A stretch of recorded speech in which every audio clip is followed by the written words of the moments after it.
sama-sama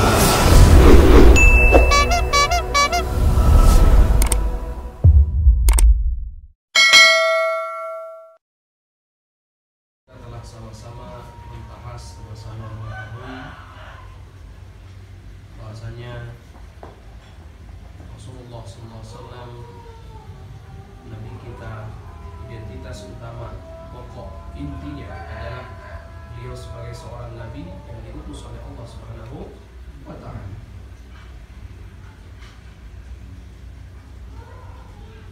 Dan setelah kita mengetahui bahwasanya identitas beliau adalah seorang Nabi yang diutus oleh Allah Subhanahu wa Ta'ala, sebagaimana apa yang beliau proklamirkan, apa yang beliau persembahkan, dan apa yang beliau ajukan kepada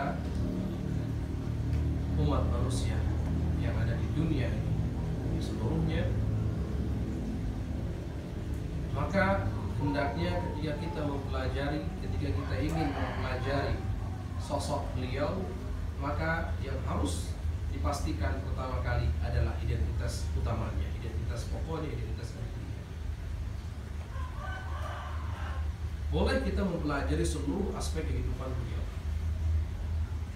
boleh kita mempelajari seluruh sisi kehidupan beliau, tapi ketika kita mempelajari seluruh sisi tersebut, maka hendaknya kita menjadikan pembelajaran kita sisi-sisi kehidupan umum beliau sebagai obor atau sebagai penyingkap tabir atau sebagai tolak ukur kebenaran apa yang beliau klaim, beliau sampaikan, beliau proklamirkan, beliau ajukan, yaitu beliau sebagai Nabi dan Rasul. Ternyata setelah betul-betul kita pelajari dengan benar, nanti pun kita akan pelajari, cuman kami telah terlebih dahulu mempelajari tentunya dengan sangat pasti dan yakin beliau adalah Nabi Rasul utusan Allah Subhanahu wa Ta'ala.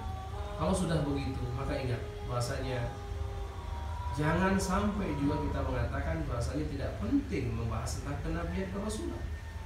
Ingat, kenabian dan kerasulan sangat berkaitan erat dengan kita, karena dalam risalah yang diemban, yang diamanatkan oleh Allah kepada Rasulullah untuk disampaikan kepada kita semua, di situ ada kewajiban, ada tanggung jawab yang wajib kita laksanakan, kita tunaikan.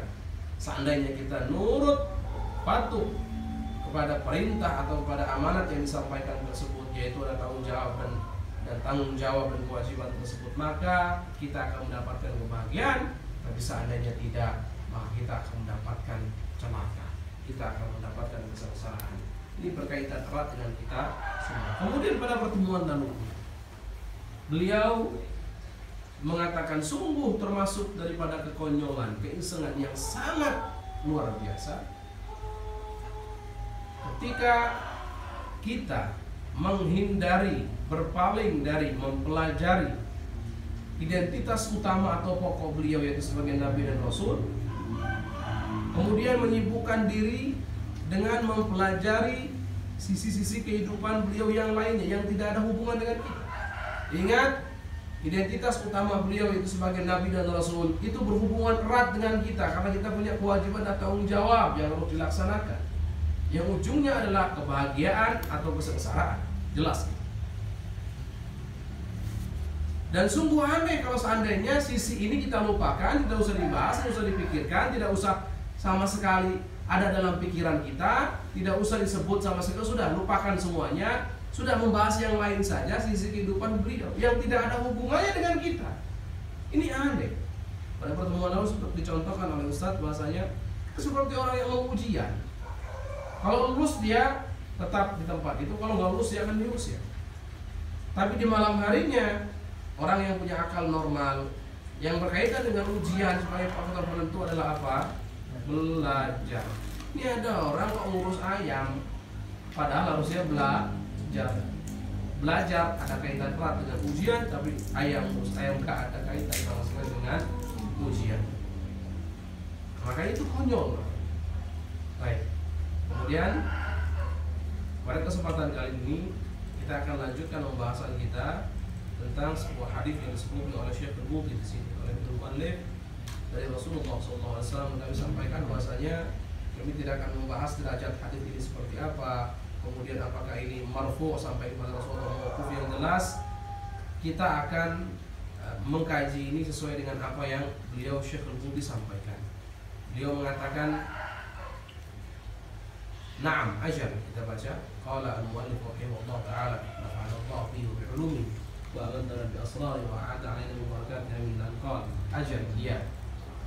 Wa ayyu 'abathin a'bathu min an yaqifa amamana hadha ar-rajul. Kekonyolan, keisengan, kesia-siaan macam apa lagi yang lebih konyol, lebih sia-sia, lebih iseng daripada Nabi kita Nabi Muhammad SAW berdiri di hadapan kita.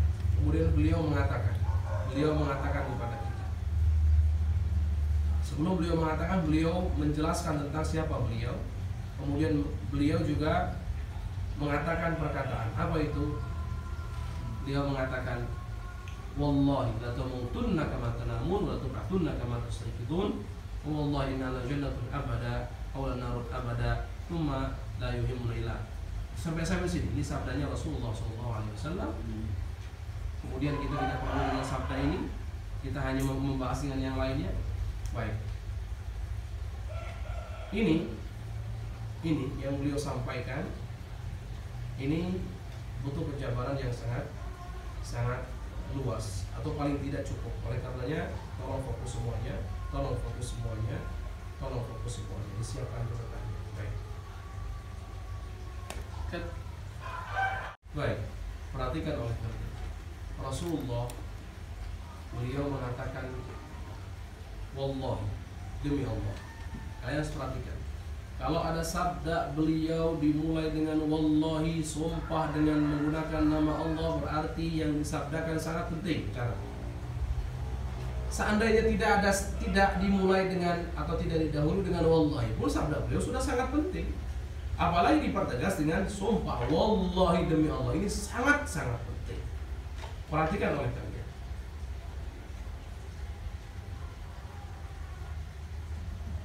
La tamutunna kama tanamun. Sesungguhnya, sudah sangat penting pakai sesungguhnya. Allah. Kalian semua pasti akan mati. Ajal akan menjemput kalian semua. Kama tanamun, sebagaimana kalian semua tertidur.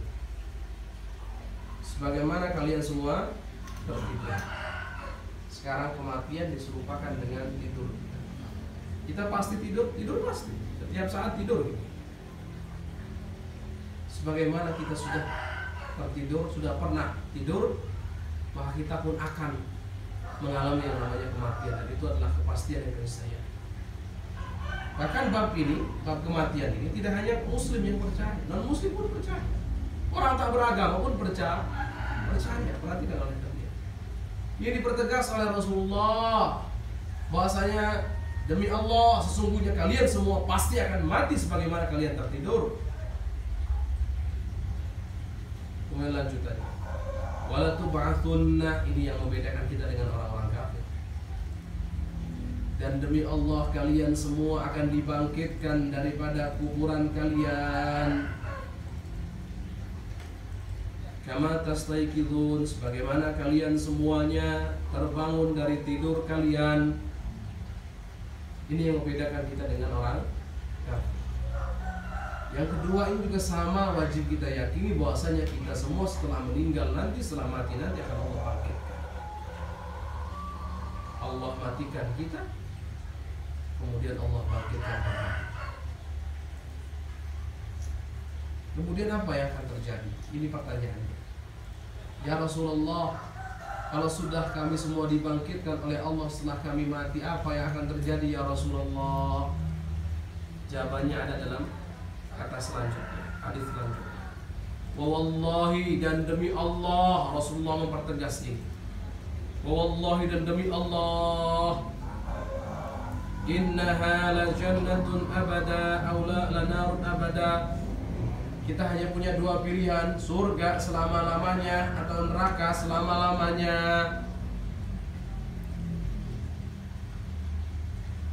Ini yang disampaikan oleh Rasulullah.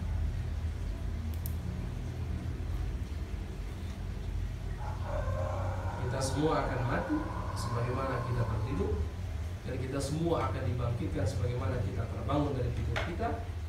Dan ingat, setelah itu apa yang terjadi demi Allah, kata Rasulullah. Pilihannya cuma dua, surga selama-lamanya atau neraka selama-lamanya. Sekarang pertanyaannya, berarti risalah Rasulullah berkaitan dengan kita atau tidak? Berkaitan dengan kita atau tidak? Berkaitan erat dengan kita. Karena pada akhirnya akan menentukan nasib kita di surga atau di neraka. Masalah surga dan neraka bukan masalah enteng.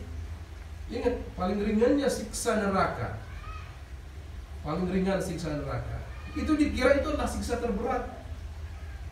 Diletakkan bara api neraka di kaki, kemudian otaknya pun sampai melepuh meleleh, sampai mendidih. Bayangkan, dan itu ternyata paling ringan. Maka dikatakan seperti memakai sendal, kemudian sendal dari bara api, kemudian melepuh otaknya. Allah, itu paling ringan. Bisa dibayangkan. Kemudian mau enteng-entengan dengan neraka dan surga, tidak peduli dengan Rasulullah, lupakan saja sisi kenabiannya, seperti itu. Padahal itu menentukan surga dan neraka kita, nasib kita kemudian hari bagaimana. Ini aneh. Nah, lihat, bayangkan Rasulullah berkata seperti itu, bahasanya surga atau neraka selama-lamanya. Kemudian kita nggak apa-apa, udahlah, nggak usah diperdulikan ini. Sudah, sibukkan diri saja dengan di sini. Oh, kita bahas tentang bagaimana kecerdasan beliau, kita bahas bagaimana tentang kefasihan beliau, bagaimana tentang kebijakan beliau. Ini aneh. Hal yang terpenting dan sangat penting yang berkaitan erat dengan kita, yaitu kenabian, kerasulan beliau, yang mana beliau adalah membawa risalah yang disampaikan kepada kita semua dari Allah, yang di situ ada kewajiban dan tanggung jawab yang wajib kita tunaikan. Kalau kita tidak tunaikan, maka neraka tempatnya. Apa kita akan lupakan ini kemudian sibuk? Oh, Rasulullah itu kalau ngomong fasih ya. Oh, Rasulullah itu ternyata kalau memutuskan perkara bijak ya. Tentang kerasulannya nggak usah dibahas, tentang kenabian nggak usah dibahas, tentang syariatnya nggak usah dibahas. Apa yang seperti itu? Apa maksudnya? Kenapa kita harus menyibukkan diri dengan sesuatu yang tidak ada kaitannya langsung dengan kita, sedangkan yang ada kaitannya dengan kita lupakan, kita abaikan, kita hindari, kita berpaling daripadanya? Apa semua itu? Itulah madhab dzati, memalingkan kita dari pokok yang inti, kemudian menyibukkan kita dengan sesuatu yang tidak ada gunanya dengan kita, tidak ada kaitan dengan kita. Bukan maksudnya mempelajari kehidupan Rasulullah sisi yang lain tidak ada gunanya, tidak. Tapi ingat syaratnya, pelajarilah seluruh aspek kehidupan Rasulullah dari berbagai macam sisi, tapi dengan catatan, jadikan semua itu adalah sebagai obor membuktikan bahwasanya Nabi kita itu betul-betul seorang Nabi dan Rasul. Jangan sampai di situ saja, jangan berhenti sampai di situ. Karena ada identitas utama beliau yang inti adalah sebagai seorang Nabi dan Rasul. Baik. Kemudian, maka sungguh aneh, ya, bagaimana orang kok bisa meremehkan yang namanya perkara neraka. Contoh, setiap orang kalau ditanya kamu mau masuk neraka, yakin nggak? Setiap orang kalau ditanya apa kamu mau masuk surga, jawabannya pasti. Kemudian diremehkan begitu saja perkara surga neraka. Dan syarat surga neraka harus berilmu, beramal soleh. Syaratnya lagi harus bersyahadat. Gimana kemudian dilupakan? Aneh sekali. Luar biasa.